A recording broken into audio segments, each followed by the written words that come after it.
Hello students, question number 6 from JEE Main 2021, 18th March shift 1. The question is, let alpha, beta, gamma be real roots of the equation x cube plus ax square plus bx plus c equal to 0, where abc belongs to R and ab not equal to 0.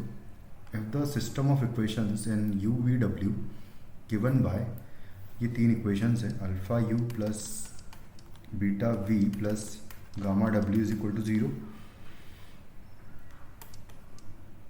Beta u plus gamma v plus alpha w is equal to 0 and third equation है gamma u plus alpha v plus beta w is equal to 0 है, has non trivial solution. अगर इनके non trivial solution है तो आपको बताना है ए square upon B का वैल्यू. तो सबसे पहले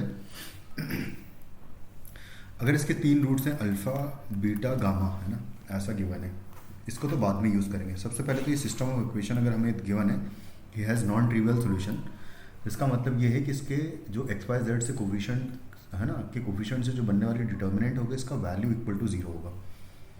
यानी कि आपको गिवन है कि अल्फ़ा बीटा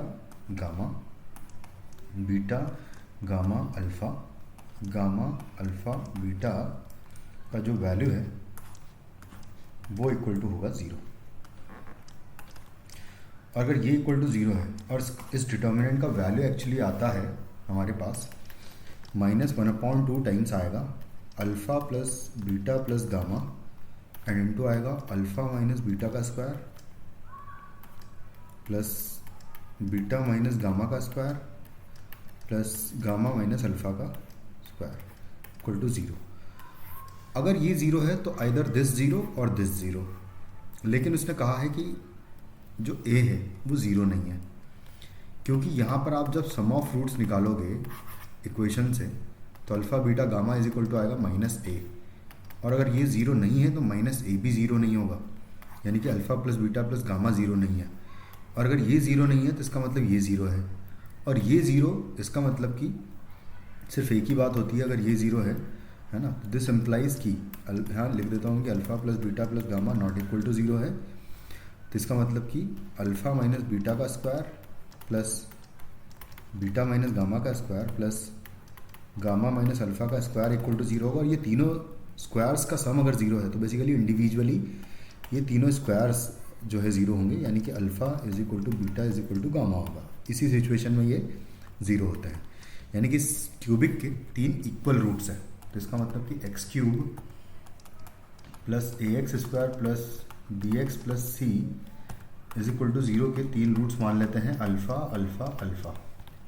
तो यहाँ से सम ऑफ रूट्स हो जाएगा alpha plus alpha plus alpha is equal to A. तो यहाँ से ए इज इक्वल टू हो जाएगा 3 अल्फ़ा और -a, तो यहाँ से a is equal to -3 alpha हो जाएगा and b is equal to होगा प्रोडक्ट ऑफ रूट्स, तो alpha into alpha plus alpha into alpha plus alpha into alpha, ये हो जाएगा equal to sum of roots taken 2 at a time है ना, product of sum of roots taken 2 at a time का value equal to b होगा. तो b is equal to basically यहाँ से आ जाएगा 3 अल्फ़ा स्क्वायर हो जाएगा.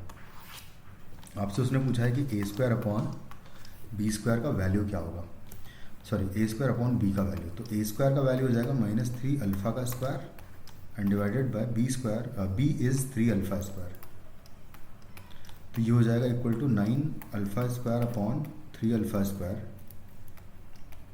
यानी कि इक्वल टू हो जाएगा ये 3. तो फाइनली हमारा आंसर इस क्वेश्चन का हो जाएगा ऑप्शन 2. Thank you.